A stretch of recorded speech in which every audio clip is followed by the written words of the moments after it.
My name is Sister Nadine Buchanan, and I am a Dominican Sister of Peace.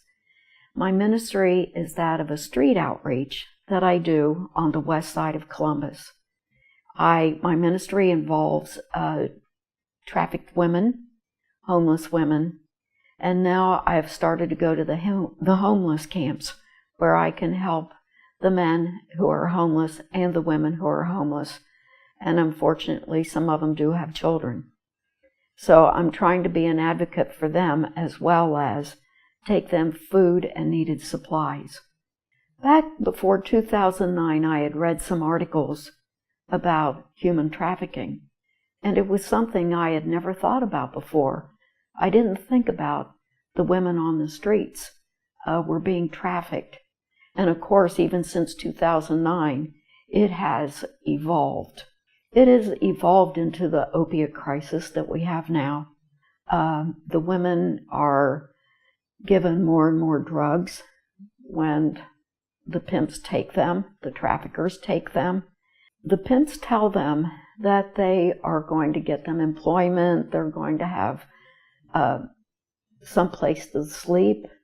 They take them out and get their hair done for them, the nails done, buy them clothes, and then once they're entrapped, then the demands start. And after that, there is nothing nice going on. They don't get nice clothes.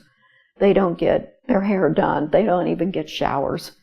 That's the evolution I have seen with the pimps and the traffickers, is their demands and their power they have over these women to brainwash them and to control their every move. And I have been told by the women themselves they're being watched all the time. Even when they talk to me, they have to be brief. And I go down the street very slowly. I know a lot of the places where the women stand. And I say to them, honey, would you like a lunch? They rarely refuse. They get in the car and we drive to another location and we talk. What drove me out here to the streets when I was younger was me being introduced to drugs at an early age. And then through my family, I was introduced to prostitution at the age of 15. Do you think in the future you'll want to stop using the drugs? Yes, at one point in my life, I would love to be completely done with them. I know you have goals. I definitely do. Can you tell me what those goals are? I have goals to finish getting my GED and then applying for college and going to nursing school.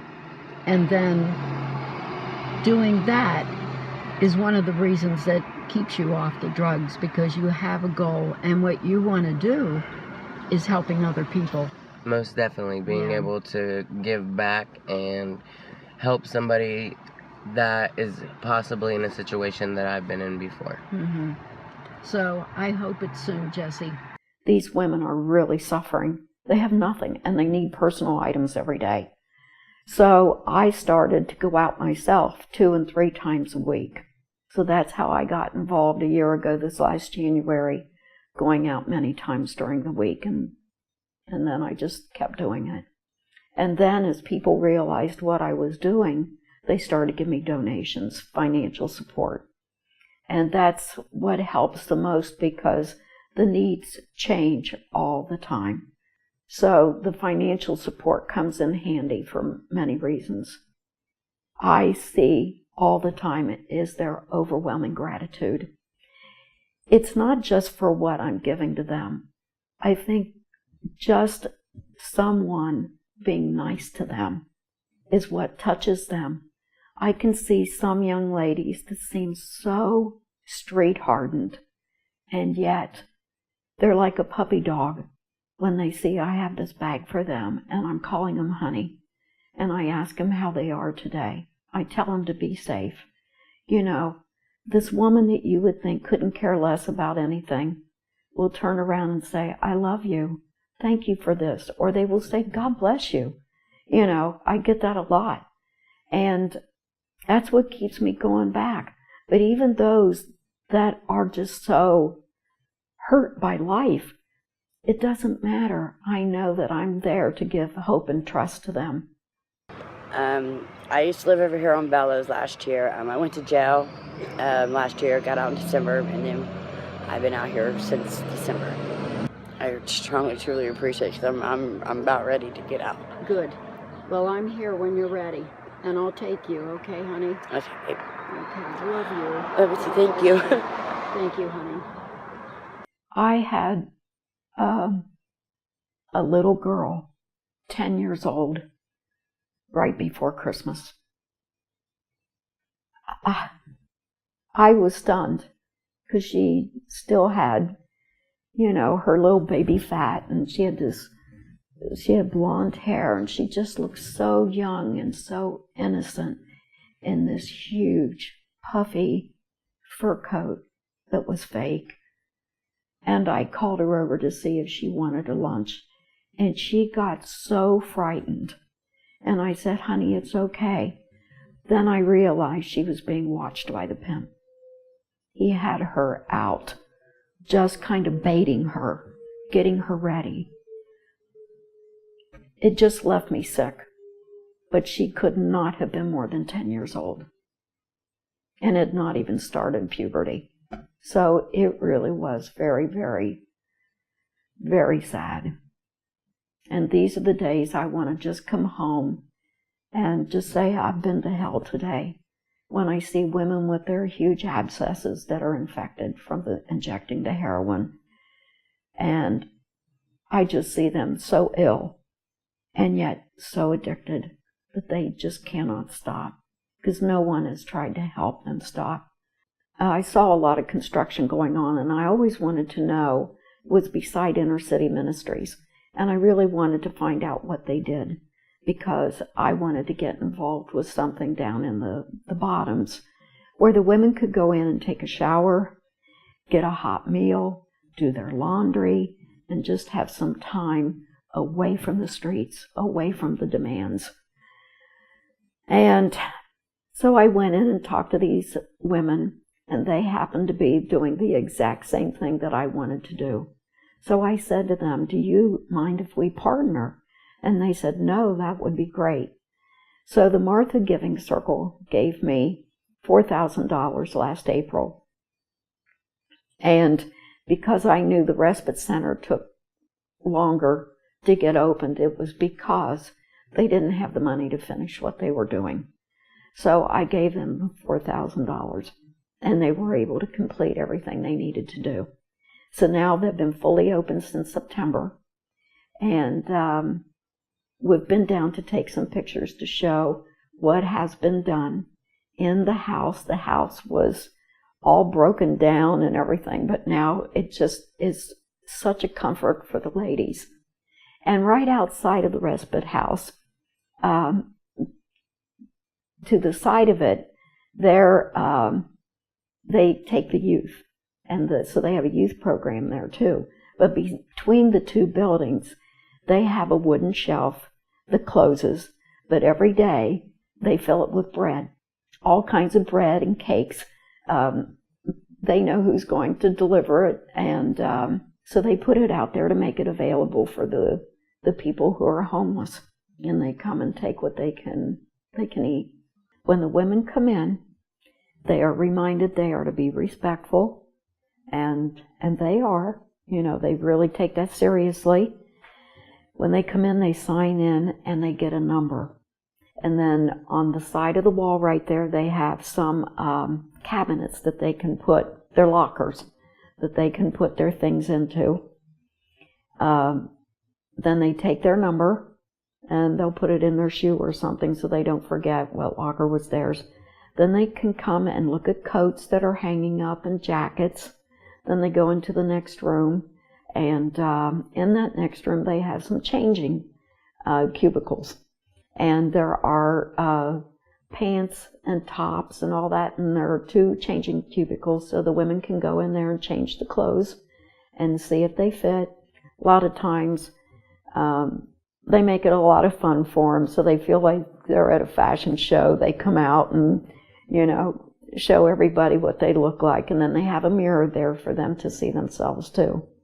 And then they can go into the kitchen, get something to eat, And then they can bring it out into one of the two rooms. They have a room that is a quiet room, and they really try to keep that quiet because the women can take a nap in there. There's 3 chairs that go back, so they can put their feet up and just rest, and they have little blankets around for them to put over themselves that stay there. And then in the other room with the TV, they can watch a video, and they can paint their nails, and they can talk to each other, eat whatever they want to do, have a cup of coffee. Coffee is the #1 beverage of choice, of course, and unless I have enough funds and I get a Mountain Dew, and then they're really happy. So that's what it's like. Tuesdays and Thursdays, they're open from 4 to 6, and then every Saturday they're open from 12 to 4. So that's a longer period of time that the women can be there, and they love coming.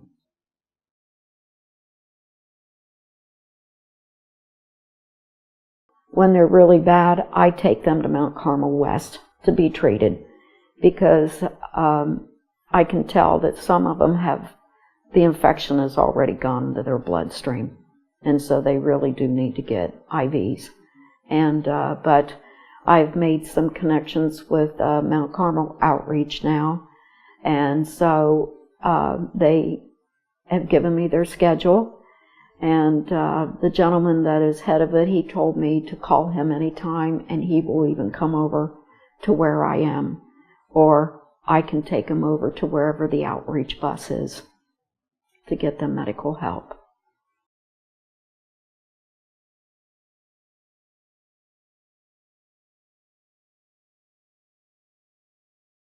I have seen one, we have stayed in touch. She left last March, and she was reunited with her 2 daughters, 13 and 18, up in Delaware, Ohio. And she wrote me an email and said, "Sister, it's because of you I left the streets, because you're the only person that told me I was beautiful." And it wasn't that she was beautiful on the outside. She was really beautiful on the inside. And I told her that. I said, "Brenda, you are so smart. You have such a grasp and a compassion for all the sisters and brothers of yours here on the street." And I said, "You need to get out of this." And I asked her how long she'd been on the streets, and she said 16 years. And she was in her 30s. So she had been out since she was 16 years of age. And I said to her, I said, "Brenda, what drove you out to the streets?" And she said, "I don't know." And I said to her, just very spontaneously, "Did someone break your heart?" And she said, "Yes." She said, "My husband broke my heart. He had an affair with someone, and I didn't know how to handle it." So she really, her composure just changed through that. That was like such a light bulb coming on that she could really begin to work with what had happened to her. So after that, I saw her many, many times, and she would get in and eat in the car, and we would talk. And then I got an email from her because she had set me up on Facebook with her, on my phone. And so then I got a message through Facebook from her that told me what had happened, that she had left the streets and she was up in Westerville with her family and her daughters. And so, for her to have been out there all the time and to make this change after 16 years, it really gave me hope. And I see a lot of the other girls now, and some of the men have even told me, "Sister, I'm not on drugs anymore, but this is the only way of life I know, is to be out here on the streets." So the more help we can get them and the more facilities we can get to go out, and for them to see that they're not ashamed of how they live and who they are, but we value them as persons. This quote from Mother Teresa, it says that whenever we see the poor, we are to see Christ. And that's the way we are to see everyone. They are on an equal plane with us. And I think that that's what brings about the success. When they see us coming to the cancer on the streets, we get smiles. They come and they say, can I help carry this for you? You know, one of the men even gives me his arm to walk the railroad tracks with me and down into the woods. I mean, I'm not afraid because they see that I care.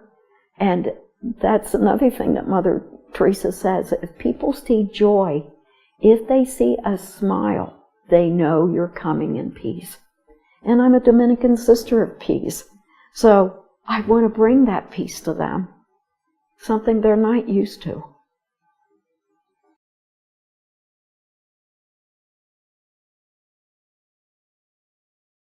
Judge Paul Herbert, back in 2009, started Catch Court.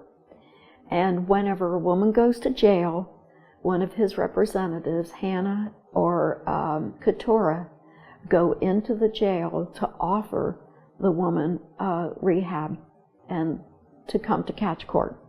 And the rehab is a 2-year program. It's very intense, but it's very life-giving. They get a lot of support, a lot of counseling. By their second year, during their first year, there isn't any dating of any kind, not even kissing on the lips. The judge is very adamant about that. He wants the women to focus on themselves and not get into a relationship that takes them away from their work. In the second year, they're allowed, but they have to know that they have to tell their counselor who they are dating in the courts, because Judge Paul Herbert wants to know and he wants to meet him. He's like the big daddy, so he wants to give the woman approval, and that way he knows more about what's going on in her life. After that then, when they graduate after 2 years, and during that second year I forgot to mention that they're allowed to get a job, but it's usually part-time because they still have to go see their social workers, their counselors, and have their other meetings, AA meetings, which they go to many throughout the week because, of course, they haven't just been arrested for solicitation, it's been for drug usage. So after that then, we're starting to get more survivors groups going, because we see that that's the pitfall. After they graduate, they don't have as much support as they did prior. And it's a continuing thing that they need the support and the love and the care and the more guidance of how to run their lives, because they've had no boundaries given to them except in a 2-year program of rehab. And I mean, it's a start, but it has to continue. I'm mainly there as a supporter to get to know the women. I know a lot of the women from working at Freedom a la carte. A lot of them I know from the streets. Some of them I've picked up from a jail and taken them to court-mandated rehab. So it gives us a good period of time for me to get to know them and them to get to know me. Because then when they come to court, I'm like a friendly face. Because they're always so nervous going into rehab and then going into court until they've made friends. So that's really my extent with Catch Court. When I drive them to rehab, I've taken a woman to Portsmouth, so that's been over 2 hours away.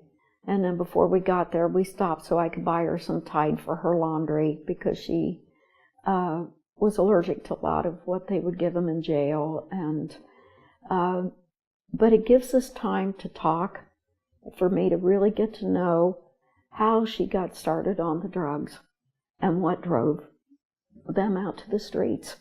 And it's amazing. Every story is different, but there are some red flags that are very much the same in some.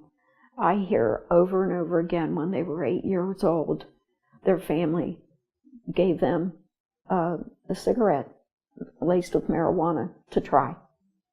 And after that first introduction, then it was constant. Try these drugs. These young ladies were children. They were little girls when they were introduced to this. A lot of them, there was incest in the family, or they were raped by a neighbor. Lots of poverty. They came from families who were homeless, where they had to live or in empty garages, empty abandoned buildings. That's how it starts out. And then it just grows from there. And if the bottom line is trauma, if they don't have anyone to help them through the trauma drives them out to the streets. And this could be a trauma that happened when they were 2 years old. But it has built up and built up because every trauma on top of that has not been dealt with. So we're seeing in the courts and in rehab, what we have to do is start with those beginning traumas that they went through. Try to take them back to see what they remember, then to work with them on that. Freedom a la carte's wonderful. It's a catering company that was started to give the women jobs, because for many of them it's the first job they ever had. So they learn job skills, they learn dignity, they get wonderful self-esteem out of it. Freedom a la carte gives them days that they bring in people to talk to them, to give them guidelines, and to help them know how to act, how to dress, how to speak. They get such a grasp on who they are through Freedom a la carte.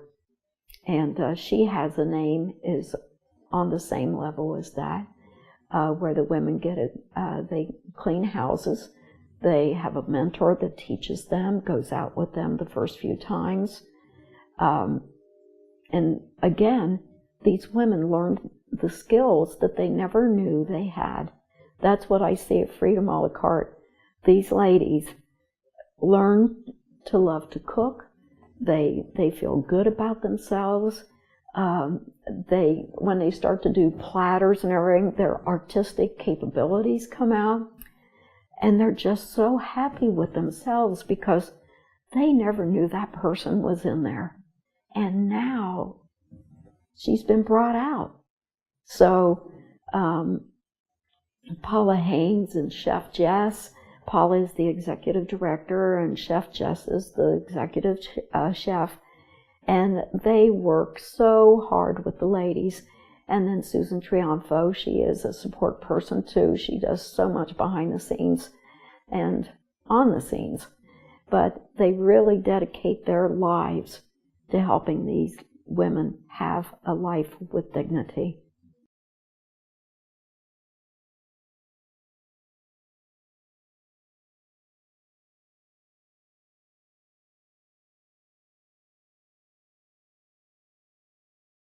The SOAP project, it's Teresa Flores started that, and back in 2009. And she is a survivor herself. And she thought, what would be when her last time of being trafficked was probably, it's when she realized, what could I have done? What would have helped? What will help someone in the situation that she was left in that horrible night? And if she hadn't crawled out of there, because she was so beaten and raped by many, many men, and they had given her drugs, and when she came to, she was very sick, and so she crawled into the bathroom because she couldn't even stand. And she got lost in Detroit one night, and she got very frightened. She had a terrible flashback of that. And she said to herself, what could I have done? What can I do now that would have helped me and help others? And she thought, a label on a bar of soap, because there's always soap in a hotel. So she started to make the labels that, and she uses red, so it will attract the women's attention. And on it, the first question I always remember is someone making you do something you don't want to do? Then there are a couple more questions on the label. And at the bottom, then, there is the National Human Trafficking number that they can call. The men don't have to wash up after a trick, but the women do. And what they have told us is that they rip the label off and put it in their shoe. And then when they're free to make a call or something, then they do. But it takes a lot of time to be able to do that because they're always being watched. But Teresa Flores, we go to sporting events especially, like on February 17th here in Columbus at our Martin DePore Center, run by the Dominican Sisters of Peace. For the last 5 years, we've had the outreach for the Arnold here, the soap outreach. Teresa gives background of human trafficking, and then she explains to the people how to go out and talk to the managers and the people behind the desk at hotels and motels. And they always take a 2-day supply of soap. So we go several weeks before the event, so it gives them time to change out their supply of soap so they can get them into the rooms. And it's been very effective.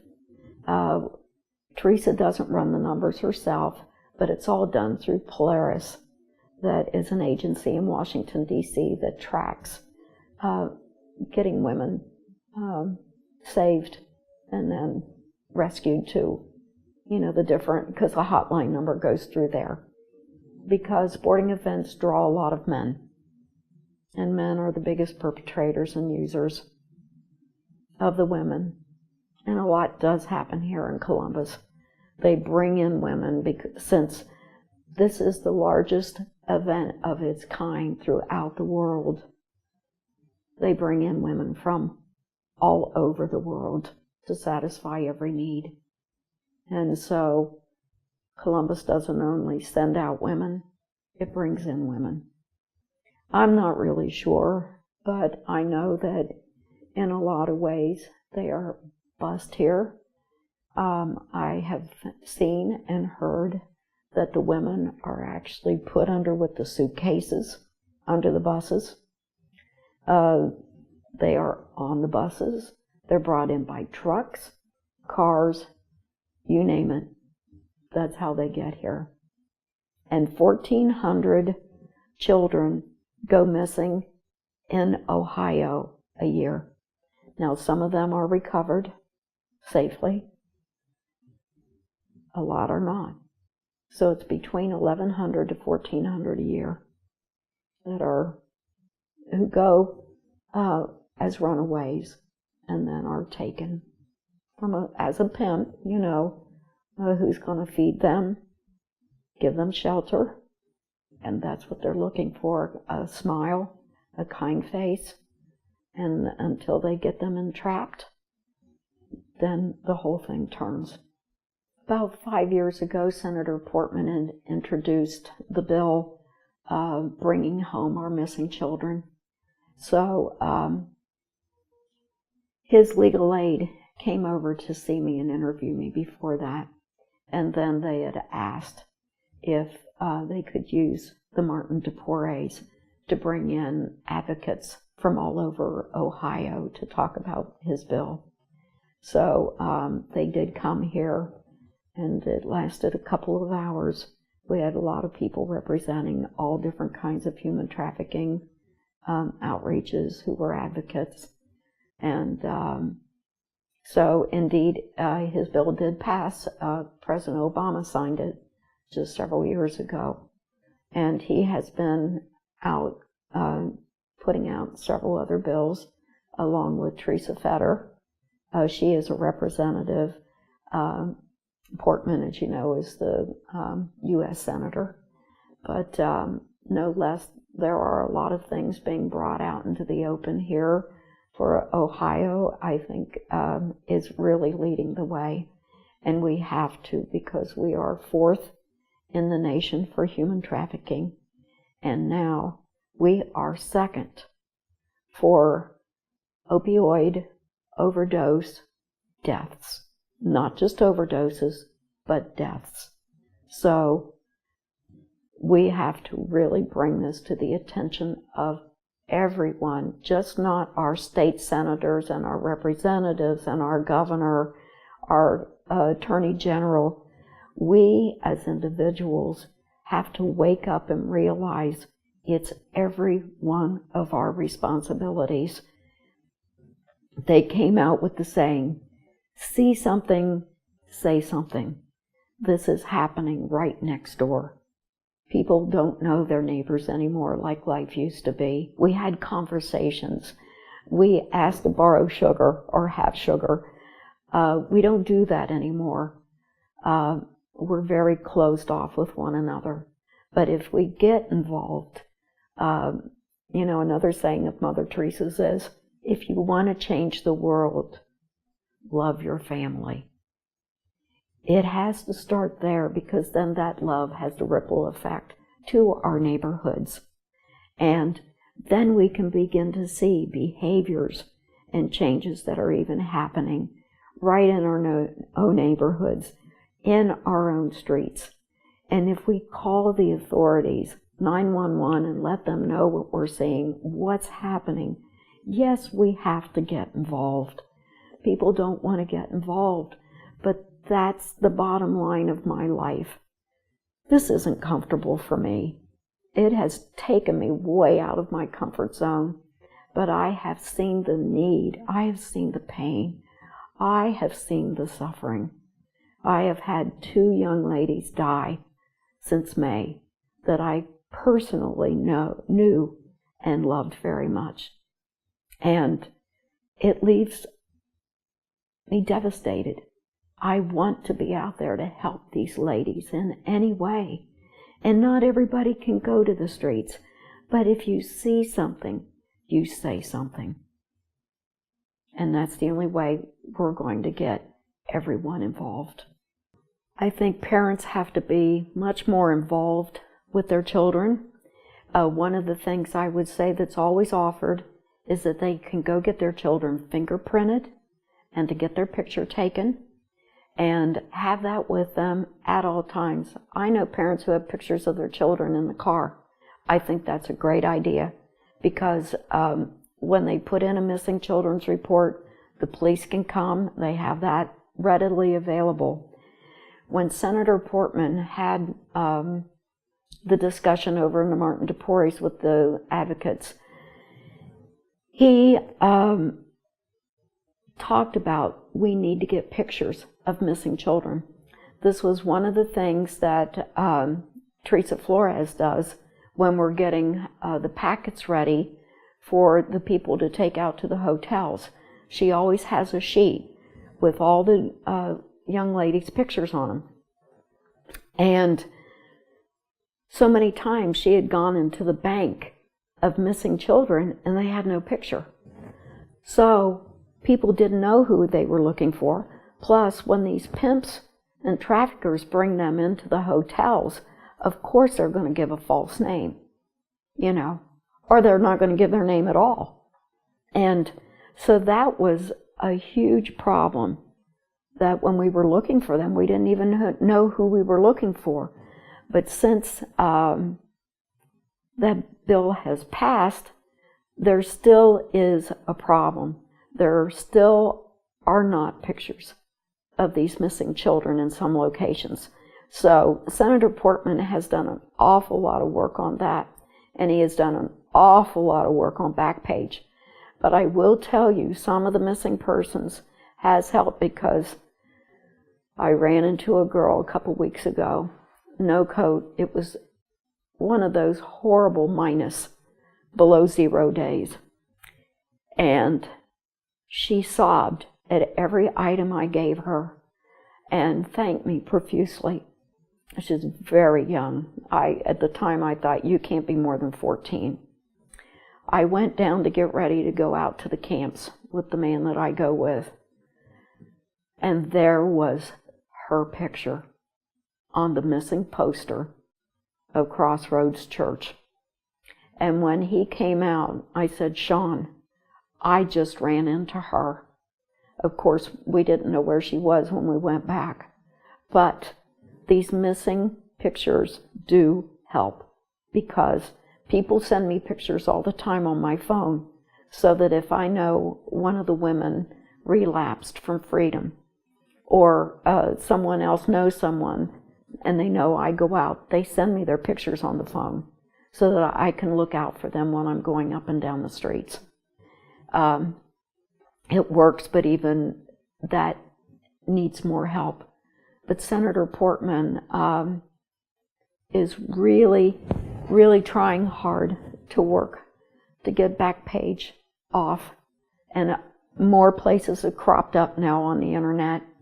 But it's diabolical what they do.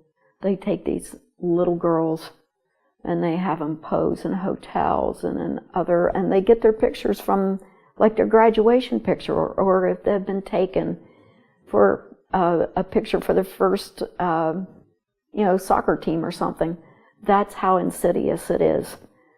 They know how to get after people, how to find out. One of the things I would say for people to stop doing is stop putting what school your child goes to on your back window of your car.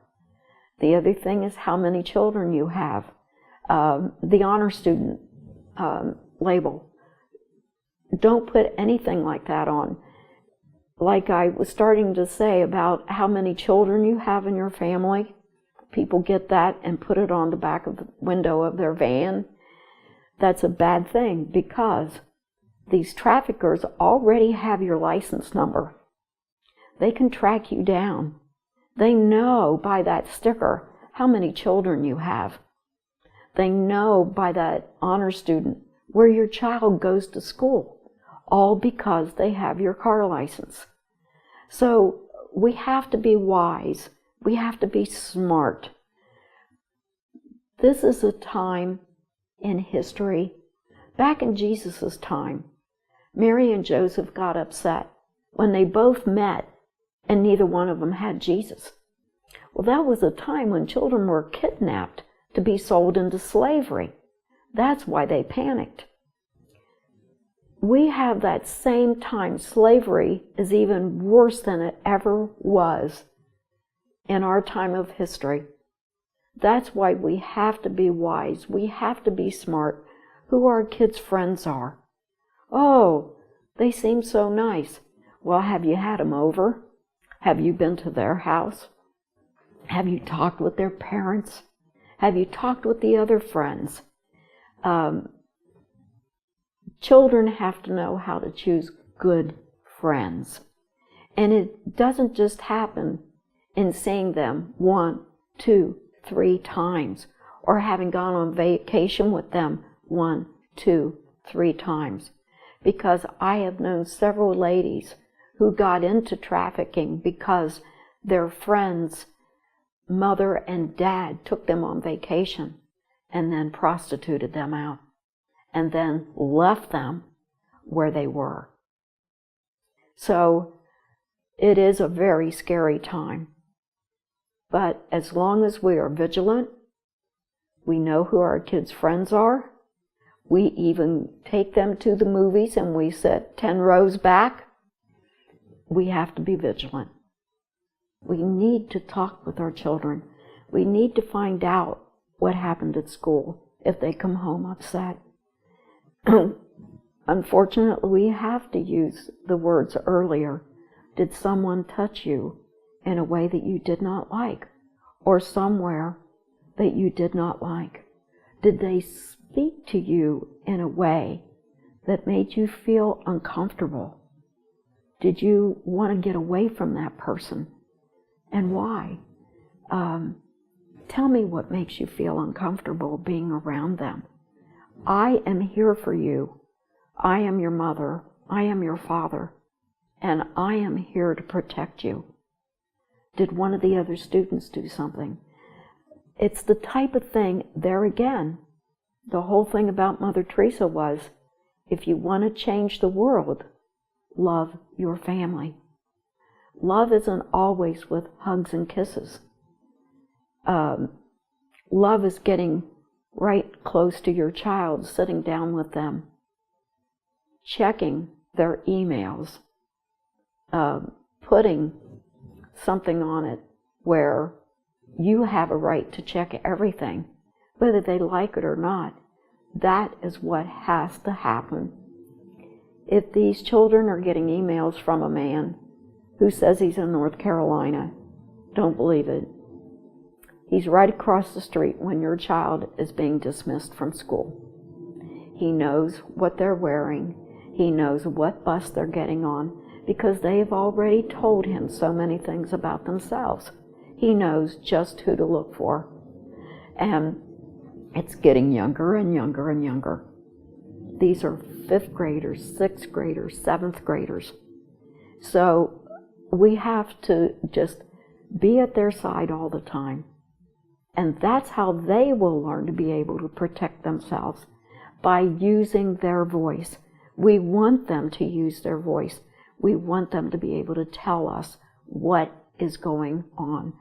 No one has the right to take their voice away from them. In my ministry, I give out these bags, and I love seeing the women walking up and down the street with their bag over their shoulder.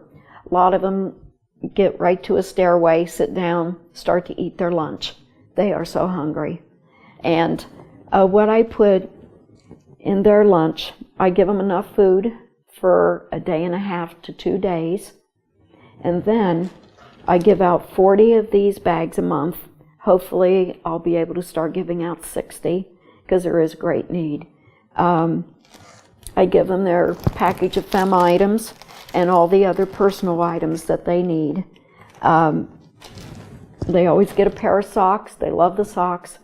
But being a woman on the street is the most difficult thing because of their period. So that's why I make sure they have every possible feminine item that they need. They get Tampax, they get large pads, they get small pads, and they get fem wipes. I'm trying to give them more supplies. One of the biggest things I need is financial support so that I can go out and get propane tanks with the burner to put on top, because with the burner on top they can cook food. And I've bought about $1,000 worth of thermal underwear this winter for them, and I also give them to the women. What directs me is when I'm talking with them, I see the needs. There are a few I do buy food for every couple weeks and take to them. Some of them have dogs and cats, and I do buy dog food and cat food. But the bigger needs are coming now, where people are asking me to partner with them. Instead of having such large facilities anymore, the trend now is having, it's called sober-minded living houses. And they might have 3 or 4 people in them. The idea behind it is they are already detoxed. This would be something that we could get people as they leave jail or as they leave prison and are detoxed and want to stay that way, to have a room for them in a house. They get a job so they can pay weekly, whatever they can. That they go to their AA meetings, at least 4 a week. They have someone over them to monitor between a social worker and themselves, and to see if they're keeping their curfew. This is a trend that's popping up everywhere. I've been involved in Columbus for sure, it's a trend. And I've been involved with several of those houses. And for them, I have bought them food. I have bought them a television set. I have helped them with money to remodel, again, to get bathrooms put in, lighting, to get the electrical done over.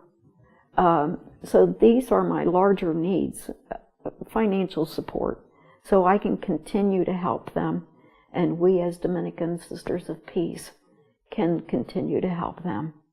And I'd like to add just one last quote from Pope Francis, and he said, human trafficking is a wound on the body of Christ. And that's why we as Dominican Sisters of Peace, we are committed to being advocates for this crisis that's happening with the opioids and with the human trafficking.